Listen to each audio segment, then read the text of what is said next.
NEET परीक्षा धांधली मामले में छात्रों की बड़ी जीत। 1563 छात्रों के ग्रेस मार्क्स रद्द, दोबारा देंगे एग्जाम। 23 जून को ग्रेस मार्क्स वालों की परीक्षा होगी।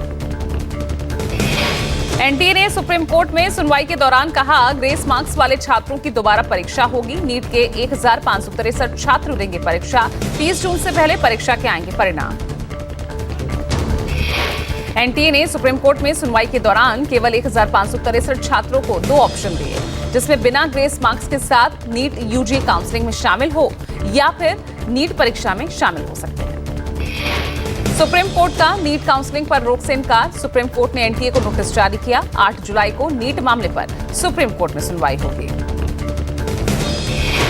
नीट परीक्षा को लेकर कल दिल्ली हाई कोर्ट में सुनवाई हुई थी। सुनवाई के दौरान हाई कोर्ट ने कहा, काउंसलिंग नहीं रोकी जाएगी। नीट परीक्षा के रिजल्ट पर बोले केंद्रीय शिक्षा मंत्री धर्मेंद्र प्रधान। कहा, सरकार ने सुप्रीम कोर्ट में अपना पक्ष रखा, दोषियों को सजा मिलेगी, कोई पेपर लीक नहीं हुआ।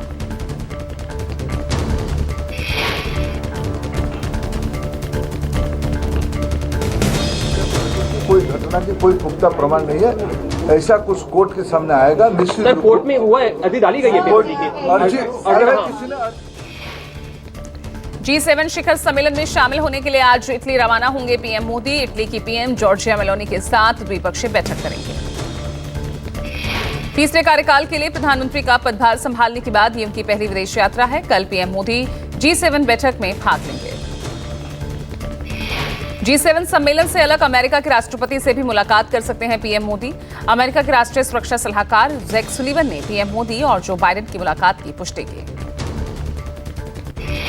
जम्मू में हो रहे आतंकी हमलों के बीच बहुत बड़ा खुफिया अलर्ट।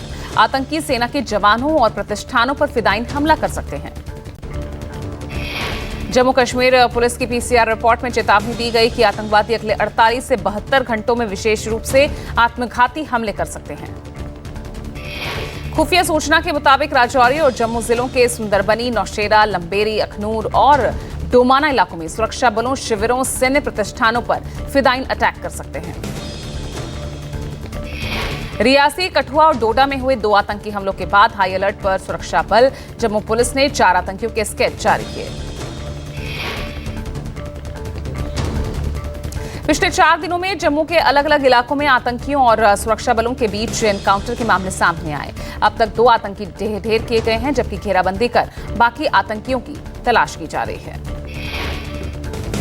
जम्मू कश्मीर के डोडा में सुरक्षा बलों की आतंकियों के साथ फिर मुठभेड़। एनकाउंटर में 1 जवान घायल। 3 दिनों में 4 आतंकी हमलों से हाई अलर्ट। एनडीए सरकार के गठन के बाद पहली बार पीएम जाएंगे कश्मीर। 20 जून को श्रीनगर जा सकते हैं पीएम मोदी। 21 जून को योगा दिवस कार्यक्रम में शामिल होंगे। पीएम मोदी का कश्मीर दौरा ऐसे समय में हो रहा जब आतंकियों ने लगातार 4 दिन में 4 आतंकी हमले किए और बड़े हमले की आशंका जताई गई है। कुवैत अग्निकांड में एक्शन में केंद्र सरकार नजर आ रही है। आज कुवैत रवाना हुए हैं विदेश राज्य मंत्री कीर्तिवर्धन सिंह। थोड़ी ही देर में कुवैत पहुंचेंगे। विदेश राज्य मंत्री कीर्तिवर्धन सिंह घायल मजदूरों से मुलाकात करेंगे। मृत भारतीयों के शव स्वदेश लाने के लिए बातचीत करेंगे। आग हादसे की घटना के बाद पीएम मोदी ने भी दिल्ली अधिकारियों से बैठक कर राहत बचाव कार्यों का निर्देश दिया। केरल और तमिलनाडु सरकार के साथ कांग्रेस ने भी मोदी सरकार से त्वरित कदम उठाने की अपील की है। कुवैत स्थित भारतीय दूतावास ने जानकारी के लिए जारी किया है हेल्पलाइन नंबर। कुवैत अग्निकांड के मद्देनजर लोक केरल सभा की उद्घाटन बैठक, सेमिनार संबंधित तमाम कार्यक्रम रद्द किए गए। 14-15 जून को निर्धारित कार्यक्रम के तहत बैठक।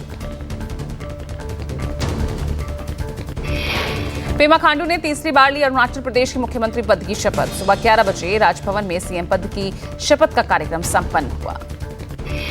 सीएम पेमा खांडू के अलावा डिप्टी सीएम चौना मीन ने भी शपथ ग्रहण की है। शपथ ग्रहण समारोह में अमित शाह, जेपी नड्डा समेत रविशंकर प्रसाद और तरुण चुग मौजूद रहे।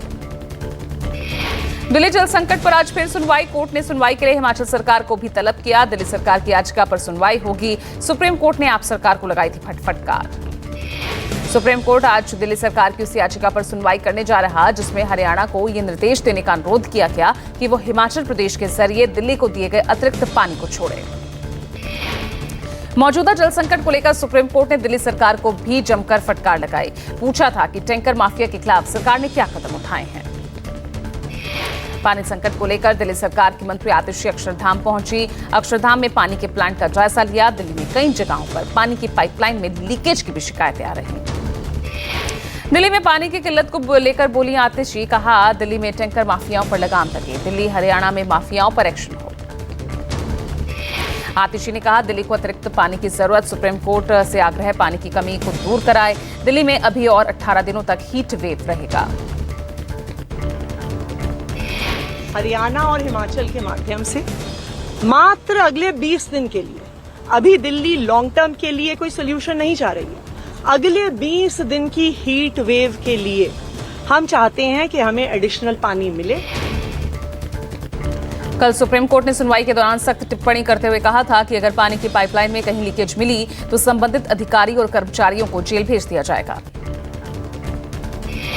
ओडिशा में जगन्नाथ मंदिर के चारों द्वार खोले गए। सत्ता संभालते ही सीएम मोहन चरण मांझी ने पूरा किया पहला चुनावी वादा।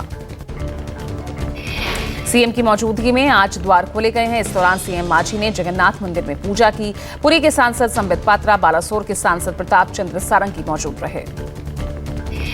ओडिशा के मुख्यमंत्री ने कहा कल कैबिनेट मीटिंग में जगन्नाथ मंदिर के 4 द्वारों को खोलने के लिए हमने प्रस्ताव रखा था और वो प्रस्ताव पारित हुआ। कैबिनेट मीटिंग के प्रस्ताव में जैसे महाप्रभु जगन्नाथ की जो 4 द्वार है वो बंद था, इसलिए 4 द्वार को खोलने के लिए वो प्रस्ताव हमने रखे थे। प्रस्ताव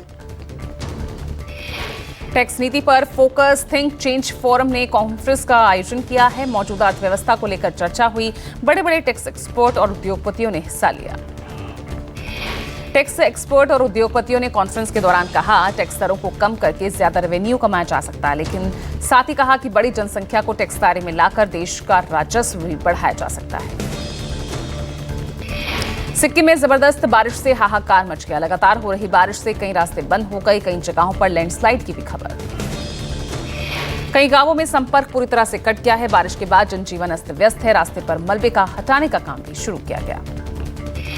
सिक्किम में बारिश में अब तक 3 लोगों की मौत, जबकि दर्जन भर से ज्यादा लोग घायल हैं। सिक्किम का नामची इलाका सबसे ज्यादा प्रभावित।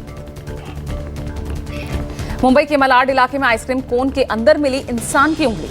आइसक्रीम मंगाने वाली महिला ने आइसक्रीम की कंपनी के खिलाफ मामला दर्ज कराया। मलाड पुलिस स्टेशन में महिला ने दर्ज कराई एफआईआर। आइसक्रीम को जांच के लिए भेजा गया है। पुलिस ने और पुख्ता होने के लिए आइसक्रीम में मिले इंसानी अंग को एफएसएल में भेजा। गुजरात में भोजन और पानी की तलाश में जंगल छोड़ शहर में पहुंचे बब्बर शेर। शेरों का बाल्टी से पानी पीने का वीडियो वायरल हो रहा। सीसीटीवी में कैद तस्वीरों के बाद सोसाइटी के लोग रात में घर से बाहर निकलने से डर रहे। गुजरात में बब्बर शेरों की संख्या 700 से ज्यादा है। T20 वर्ल्ड कप के सुपर 8 में पहुंची टीम इंडिया। बुधवार को टीम इंडिया ने अमेरिका को 7 विकेट से रौंदा। जीत के लिए 111 रनों के लक्ष्य को 18वें ओवर में ही हासिल किया गया। टीम इंडिया के तेज गेंदबाज अर्शदीप सिंह ने रचा इतिहास। T20 वर्ल्ड कप में पहली गेंद पर विकेट लेने वाले बने पहले भारतीय गेंदबाज।